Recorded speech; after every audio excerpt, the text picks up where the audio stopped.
Welcome to Misheard Song Lyrics Podcast. My name is Misheard. We're going to be doing our episode 109 for season 3, first ever MJ or AKA Michael Jackson misheard song lyric. And it's regarding his song Smooth Criminal. The misheard song lyric is, Annie, are you walking? Are you walking, Annie?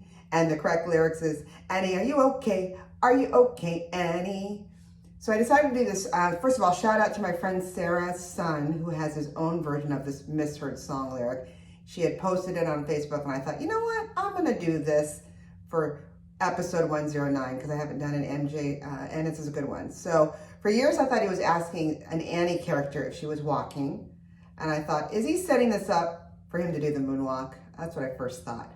Well, we get to learn a lot of things. This is a bananas episode. You'll find out in a minute. You're going to find out who Annie is, what the secrets were behind this famous, not walk, I'd say lean. We'll go into that, and the actual music video for the song.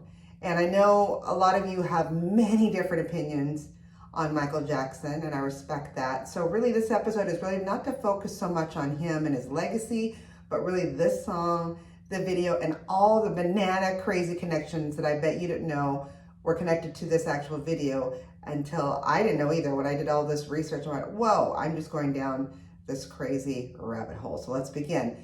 So Smooth Criminal, it's a song by American singer Michael Jackson from his 7th studio album, Bad, from 1987. Yours truly was a mere 15 years old. Written by Jackson, produced by Jackson, and of course, Quincy Jones, and released as the album's 7th single on November 14th, 1988. It features lyrics about a woman, I think it's Annie, being attacked in her apartment by a smooth criminal. So the first part is Annie. He's saying, Annie, are you okay? Not Annie, are you walking? Why is he doing that in the refrain? So the first did you know was, it was actually inspired by Recessa Annie. So you're like, what is that? That is the dummy used in every CPR training that you probably, if you've done any CPR training, it's the name of that dummy, a resuscitate or Recessa Annie. And when you're trying to learn about doing CPR, you're told to shake her and say, Annie, are you okay? Hence the refrain, whoa. Well, and this again, while you're practicing resuscitating the dummy, which is now Annie. So then I looked in, who is this Recessa Annie and how did she get her name and all that stuff? So also known as Rescue Ann or Annie, CPR Annie, Resuscitation Annie, Little Annie, or CPR doll. And it's a model of a medical stimulator used for teaching both emergency workers and members of the general public, like myself, because I have a card. And Recessa Annie was developed by a Norwegian toy maker by the name of Asmund Lerdahl and the Austrian-Czech physician Peter Safar and an American physician, James Elam. And they produced it by the company Lerdahl Medical. So that's interesting. The second part is the face of Recessa Annie. It's actually based on the death mask of an unidentified young woman who supposedly drowned in the river Seine around the late 1880s. So that face on each CPR dummy, or aka Annie, or Recessa Annie, is from this drowning victim. Ooh, creepy. So let's talk more about the song. So Smooth Criminal peaked number 7 at the Billboard Hot 100, becoming the 6th top 10th single from Bad. It also peaked at number 2 on the Billboard Hot Black Singles chart, okay? It was certified 2 times platinum by the Recording Industry Association of America, or as I like to say, RIAA. The song reached number 1 in Belgium, Iceland, the Netherlands, and Spain, although it did not hit number 1 in the United States, where I'm in right now, on the Billboard Hot 100. It had good reviews, and it was hailed as one of the best tracks on the Bad album and one of the best songs Jackson's entire career, and has appeared on numerous greatest hit albums, compilations, and also performed by Jackson during his solo tours. Rolling Stone even ranked the song 6th on their list of the 50 best Michael Jackson songs, writing that was, quote unquote, his best blend of R&B groove and rock edginess, and a turning point in his shift toward darker, harder edged material, quote unquote. So let's talk about the music video. If you haven't seen it recently, I looked it up. It's in YouTube, obviously. It's a long video. And for the video of Smooth Criminal, it actually premiered on MTV back on October 13th, 1988. And it's a centerpiece of, I didn't know this, a 1988 film called Moonwalker. So let's go down this one rabbit hole. What is Moonwalker? If you look that up, you'll find it's a 1988 American, what they call experimental anthology musical video from Michael Jackson. And instead of featuring one continuous narrative, supposedly the movie uses, expresses what they say, the influence of fandom and innocence to a collection of short films about Michael Jackson, several of which are long-form music videos from Jackson's Bad album. And they include several songs. Before I get into it, I did read some of the critiques. Not so great. Some were saying it just felt like it was just, patchwork of all his videos, not a consistent message. But Michael Jackson's like, well, I don't care. It's my vehicle. So the songs that were in this Moonwalker musical film, number one is Man in the Mirror, and then Retrospective, Batter, Speed Demon, Leave Me Alone, and then Smooth Criminal to end it with a closing. As well as, I think they sing a Beatles song as well, Come Together or something to that effect. So interesting. So if you do a search on YouTube's, it's called Smooth Criminal Full Movie, and then in parentheses, Michael Jackson Moonwalker. And it is bananas. Okay, so let me just set it up from what I can see. So in the Moonwalk movie, when they get to the Smooth Criminal part, I thought it would actually play the Smooth Criminal video. No, own movie in itself. So it starts with three homeless children played by Katie is the name of one of the names, Zeke, that's the fake names, but then there's a Sean, and it's played by a young Sean Lennon, aka John Lennon's son. I think he's about 11 or 12 at this time. And they're sneaking around through some fake big city to see their friend Michael going out for the evening. And as it starts, Michael Jackson, is standing in front of the door. He notices a falling star before he is ambushed by armed gunmen with machine guns. And then the film then backtracks to show Michael and the children playing in the meadow in happier times. Okay, as they're playing, their dog Skipper runs away, and Michael and Katie look for him as they uncover the lair of Mr. Big. Not the same Mr. Big played by Chris Noth in Sex and the City, but it's played by a Mr. Big where they call him in this movie video, music video thing, Frankie LaDio. It's actually on a name of Frank DeLeo, so they switched around. Michael Jackson's then manager, played by actor Joe Pesci, yes, Joe Pesci, and he is a drug-dealing mobster with an army of henchmen. So we now know, okay, he has it in for his ex-manager, and he's calling him Mr. Big. We see everything from zoot suiters, swing dancers, to spaceships. Hey! And then the children gather outside a window of the club and then watch Michael do the Smooth Criminal dance, I guess. And then later on, Michael Jackson transforms into a giant robot, as one does, and kills all of Mr. Big's soldiers, then turns into a spaceship, right? And then Mr. Big gets into a large hillside-mounted energy cannon, firing on the spaceship, knocking it into a nearby ravine. The children are then his next target, but the spaceship returns from the ravine in time to fire a beam in the cannon with Mr. Big inside, and the children watch the ship fly into the night with a shower of light. So there you go. And if you want to watch it, that sequence of 30-some minutes is in YouTube. There you go. So let's talk about the actual music video. So there's elements of some of that there. Of course, I'll go in a minute about what the elements are. The weird thing is, for those of you, look at it at 5 minutes and 12 seconds. There's this weird, I'm going to call it bridge, where like the music stops. It's like a Bob Fosse moment, a lot of screaming, a lot of like movement, and then they go back into Annie, are you okay? And all that. So interesting. So what happened was, on this video, I think Michael Jackson really wanted to make it a music video in the Western genre. But after he and a special effects coordinator by the name of Colin Chilvers watched The Godfather, they decided to change it to a 1930s, 1920s gangster style. And then Vincent Patterson, who was the lead dancer in the music video for Beat It and Thriller, co-choreographed the Smooth Criminal video with Jackson and a Jeffrey Daniel. Let's put a pin on that. Now, Jeffrey Daniel is noted, another rabbit hole I went to, for actually teaching Michael Jackson the actual moonwalk. Michael Jackson did not create the moonwalk. He saw it by way of this Jeffrey Daniel and said, I need to learn that, and hired him.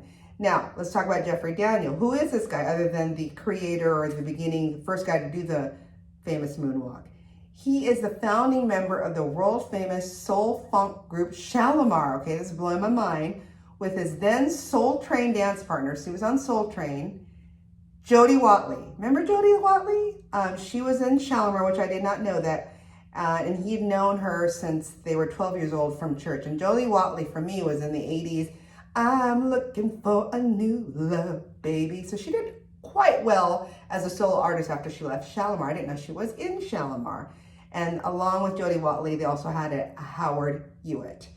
Let's talk about Shalimar. So for those of you youngins that don't know Shalimar, what they're known for me, is they are actually in a scene in a movie called Footloose in '84 with a young Kevin Bacon, where their music or their song Dancing in the Sheets is played at the local teen car hop, and everyone is rocking out to it because it's being played on a boom box, this big boom box on a truck of the bad guy in the movie, when they know dancing is forbidden in this hick town. And it's all fun and games until the pastor of the hick town, played by a young John Lithgow, turns it off and looks at his daughter Ariel, who was the one that turned on the music, played by a young Laurie Singer, sternly for even starting this devil music. So that's why Shalimar is very pertinent to me.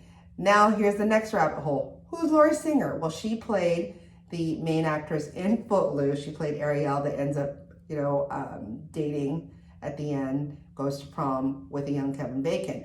But if you don't know this, there's many things about Laurie Singer. First of all, she was born on November 6th, 1957. She's an American actress. She's actually a very good playing cellist, singer, and model. She's a daughter of conductor Jacques Singer.